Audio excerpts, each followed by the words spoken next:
Hello दोस्तों, नमस्कार। कैसे हैं आप सभी लोग? मैं आशा करता हूं आप सभी लोग बहुत ही अच्छे होंगे। मैं सतीश सर स्वागत करता हूं अपने YouTube channel accounts academy online platform पर। जैसा कि हमने इसके पहले ईवीएस में कुछ जानवरों के बारे में फैक्ट देखा, आज हम कुछ पक्षियों के बारे में जो इम्पोर्टेंट फैक्ट है, जो सीटेट में लाइन टू लाइन पूछा जाता है, मान के चलिए पक्षियों से लगभग हर बार हर सेट में 2 से 3 क्वेश्चन तक आते हैं। आइए हम देखते हैं हमारा पहला पक्षी कौन सा है और उसके बारे में कुछ फैक्ट देखेंगे। तो इसमें हमारा पहला है उल्लू, आउल। आउल के बारे में एक विशेष फैक्ट है, उल्लू अपनी गर्दन पीछे तक घुमा सकता है। पीछे तक घुमाने का आशय है कि वो अपनी गर्दन 360 डिग्री पर पूरा घुमा देता है।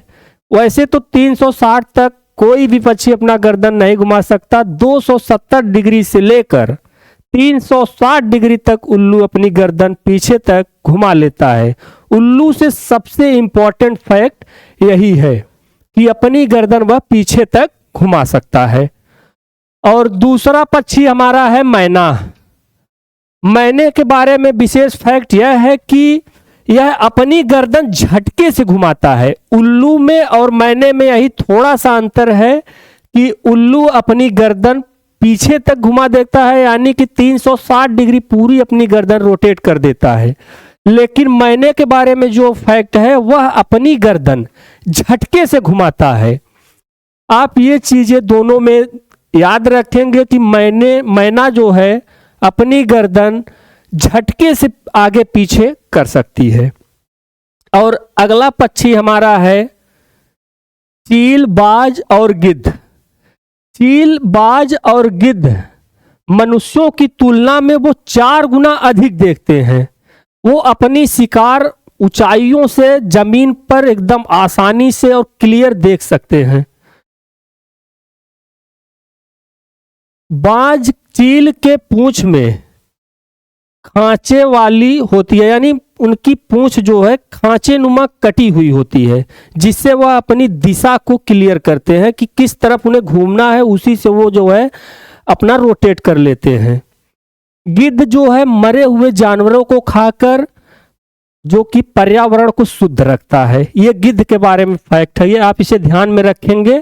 और ये तीनों जो है आकाश में सबसे ऊंचाई पे उड़ने वाले पक्षी हैं। ये जब बारिश होता है तो ये पक्षी जो है आकाश को यानी बादल को चीर के ये ऊंचाई पे उड़ते हैं, जो कि इनके ऊपर बारिश का या बिजली का कोई प्रभाव नहीं होता है। आइए हम आगे देखते हैं क्या है हमारा कलचिड़ी। अगली पक्षी हमारा है कलचिड़ी या इंडियन रॉबिन। अंग्रेजी में इंडियन रॉबिन या कलचिड़ी बोलते हैं इसे। कलचिड़ी पत्थरों के बीच में अपना घोंसला बनाती है।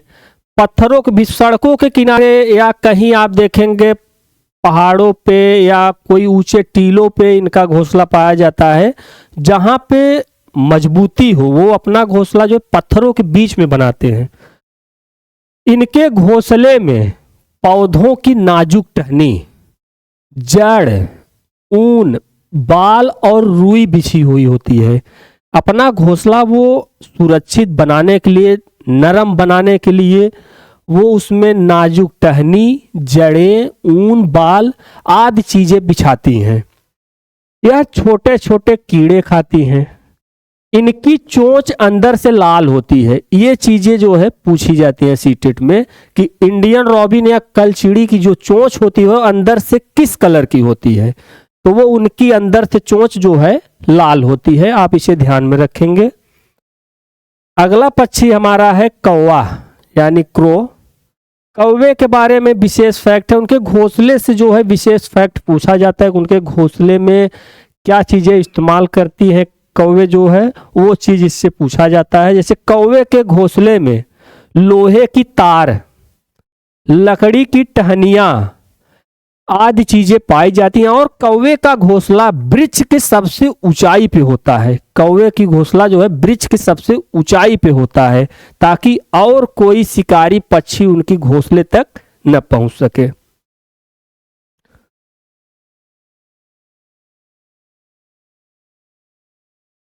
अगला पक्षी हमारा है कोयल। कोयल अपना घोंसला नहीं बनाती। कोयल इतना चालाक पक्षी है कि वह अपना घोंसला नहीं बनाती है। यह जब अंडा देती है तो ये कौवे के घोंसले में जाकर रख देती है, और कौवा जो है इसके अंडे को सेक कर बड़ा करता है, और जब वह बड़ा होता है, जब वह बोलने लगता है, तब कौवे को पता चलता है कि नहीं ये तो हमारा बच्चा नहीं, तब वो उसे छोड़ देती है। कोयल से यही विशेष फैक्ट है कि कोयल अपना घोंसला नहीं बनाती, आप इसे ध्यान में रखेंगे। अगला पक्षी हमारा है फाख्ता। फाख्ता का मुख्य जो है कि वो फाख्ता जो है कैक्टस, ये लाइन पूछा जाता है, कैक्टस और मेहंदी के मेड़। मेहंदी के मेड़ का मतलब होता है कि मेहंदी का जो वृक्ष होता है, जो झाड़ी होती है, उसमें फाख्ता अपना घोंसला बनाता है, और कैक्टस या नागफनी जो होता है उसमें अपना घोंसला बनाती है। ये फाख्ता से मुख्य पॉइंट है, आप इसे ध्यान में रखेंगे कि वह अपना घोंसला कैक्टस के कांटों के बीच और मेहंदी के मेड़ में अपना घोंसला बनाती है। अगला हमारा है गौरैया, स्पैरो। गौरैया अलमारी के ऊपर या आईने के पीछे, यानी कि घरों के अंदर, गौरैया जो है कि घरों के अंदर अपना घोंसला बनाती है। अलमारी के पीछे हो गया, आप देखेंगे शीशे के पीछे हो गया, या कहीं खाली स्थान है दीवारों में, गौरैया वहां पे अपना घोंसला बनाती है। ये समाज में जैसे घरों में आदि जगहों पर पाई जाने वाली पक्षी है, जो कि ये वहां अपना घोंसला बनाती है। आप इसे ध्यान में रखेंगे, गौरैया से मेन यही पॉइंट पूछा जाता है सीटेट में, आप इसे ध्यान में रखेंगे। अगला पेज पे है हमारा बसंत गौरी, बारबेट।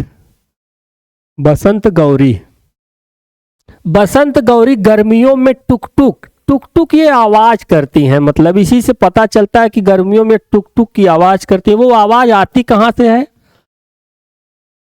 पेड़ के तने में गहरा छेद बनाकर उसमें अंडे देती है। वे टुक टुक का आवाज मतलब पेड़ के तनों में छिद्र करती है। गर्मियों में आप देखेंगे कहीं जंगलों में या वनों में, तो ये टुक टुक आवाज आता है, वो तनों में अपना चोंच मारती हैं, तो वही टुक टुक की आवाज आती है।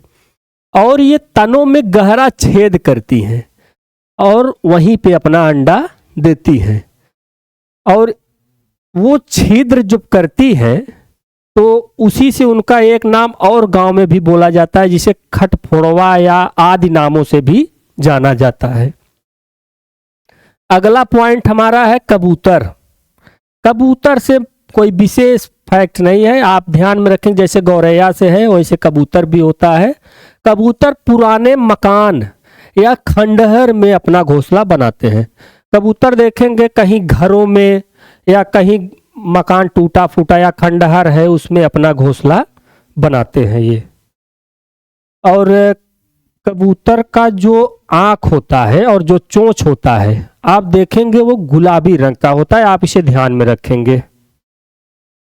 दार्जिन चिड़िया, जैसा इसका नाम है उसी प्रकार इसकी विशेषता भी है। दार्जिन चिड़िया, दार्जिन चिड़िया अपनी नुकीली चोंच से पत्तों को सी लेती है। अपनी नुकीली चोंच से जो है वो कई पत्तों को मिला के उसे सी कर घोंसला बनाती है, जिससे इसका नाम भी दार्जिन चिड़िया रखा गया है। और एक थैले जैसा वो अपना घोंसला बना लेती, कई पत्तों को सी के एक में करके वो अपना घोंसला बनाती हैं और उसी में अपना अंडा देती हैं। मेन फैक्ट इससे है कि दार्जिन चिड़िया कैसे अपना घोंसला बनाती है, चोंच से पत्तों को सी कर, आप ये चीज ध्यान में रखेंगे। अगला हमारा है शकरखोरा, सनबर्ड, शकरखोरा। शकरखोरा किसी छोटे पेड़ या झाड़ी की डाली पर लटकता हुआ घोंसला बनाती है। ये किसी पेड़ पर या जैसे जो कटीली पेड़ होते हैं उसी पर इनका घोंसला अधिक रहता है और वहां से लटकता हुआ घोंसला इनका पाया जाता है। इनके घोंसले में क्या क्या होता है, क्या क्या ये इस्तेमाल करती हैं, यही चीज पूछा जाता है। इनके घोंसले में बाल, मकड़ी के जाले, पतली टहनियां, बारीक घास, सूखे हुए पत्ते, रुई, पेड़ की छाल के टुकड़े और कपड़ों के चिथड़े पाए जाते हैं। ये अपनी घोंसला को मुलायम और गर्म रखने के लिए ये चीजें जो है इस्तेमाल करती हैं। अगला हमारा है नर बीवर।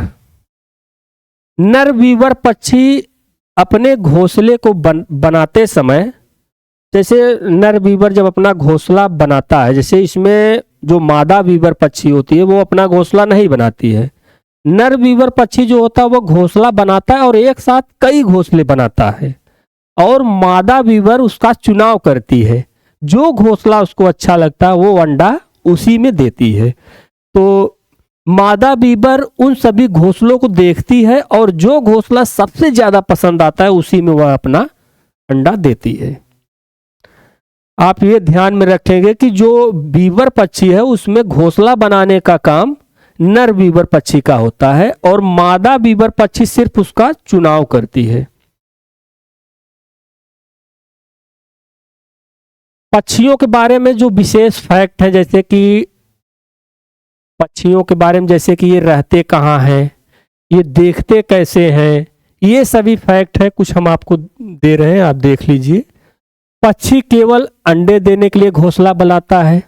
पक्षी केवल अंडे देने के लिए घोंसला बनाता है, न कि उसमें रहने के लिए। ये अंडे देने के बाद घोंसले को छोड़ देते हैं और घोंसले को छोड़ने के बाद जैसे जो पेड़ों पे रहते हैं वो पेड़ों पे चले जाते हैं। कुछ पक्षियां जल में भी रहती हैं, वो जल में चली जाती हैं। कुछ जमीन पे या समतली मैदानों में रहती हैं, वो वहां चली जाती है अपने अपने स्थानों पे। ये अंडा जब देने के बाद जब उसमें से बच्चा निकल जाता है तो वो घोंसलों को छोड़ देती है। पक्षी अलग अलग जगह चले जाते हैं, पेड़ों पर, जमीन पर, पानी पर। अधिकतर पक्षियों की आंखें उनके सिर के दोनों तरफ होते हैं। पक्षियों की आंखें जो है उनके सिर के दोनों साइड में होते हैं।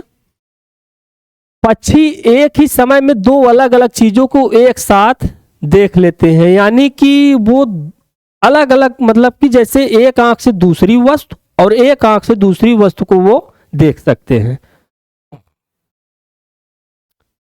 नजर डाल लेते हैं। जब अलग अलग चीजों पर केंद्रित जब वो अपना ध्यान अलग अलग वस्तुओं पर केंद्रित करते हैं या देखने के लिए अलग अलग चीजों को देखते हैं दोनों आंख से, तो उनके देखने का जो दायरा होता है वो बढ़ जाता है। और जब ये बिल्कुल सामने देखते हैं तो इनकी आंखें एक ही चीज पर, ज्यादातर पक्षियों की आंखें एक ही चीज पर होती है। मतलब जैसे कि जब ये दोनों आंखों को मिला के जैसे सामने देखना है तो एक ही वस्तु पर केंद्रित कर सकती हैं। ज्यादातर पक्षियों की आंखों की पुतली घूम नहीं सकती, जैसे कि वो अपना पुतलियां जैसे मनुष्यों की और आदि जानवरों की तरह घुमा नहीं सकती। उन्हें कोई वस्तु या किसी को देखना है तो वो पूरा गर्दन घुमाती है इधर से उधर। पक्षियों के पंख उन्हें उड़ने में मदद करते हैं, उन्हें गर्माहट भी देते हैं और उनके नए पंख आते रहते हैं और पुराने जो पंख होते हैं वो झड़ते रहते हैं। पक्षियों के जो पंख होते हैं उन्हें उड़ने में सहायता करते हैं, उन्हें सर्दियों में या वर्षा ऋतु में गर्मी भी प्रदान करते हैं। और इनका खासियत ये भी है कि इसमें जो पुराने पंख होते हैं वो झड़ते रहते हैं और नए पंख आते रहते हैं।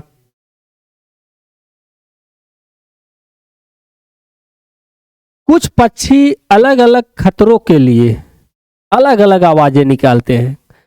पक्षियां जो है जब खतरा महसूस करती हैं तो वो अलग अलग खतरों के लिए अलग अलग आवाज निकालती है। जैसे अगर कोई शिकारी पक्षी या कोई शिकारी जीव जंतु अगर ऊंचाई से आता है यानी ऊपर से आता है तो उसके लिए अलग आवाज निकालती हैं, और नीचे से कोई शिकारी आता है या शिकारी पक्षी आती है तो उसके लिए अलग आवाज निकालती है।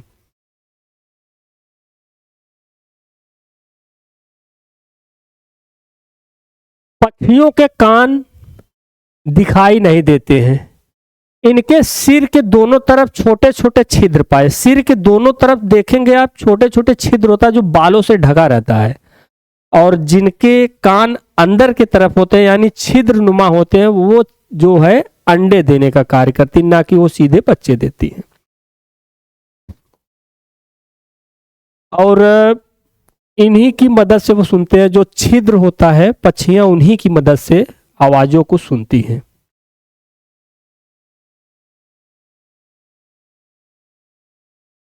आज यहीं पर हमारा ये पक्षियों का टॉपिक समाप्त होता है। मैं कल जो है या अगले वीडियो में अपने जो है कुछ जानवरों का जो फैक्ट बचा हुआ है मैं आपके सामने वो भी रखूंगा।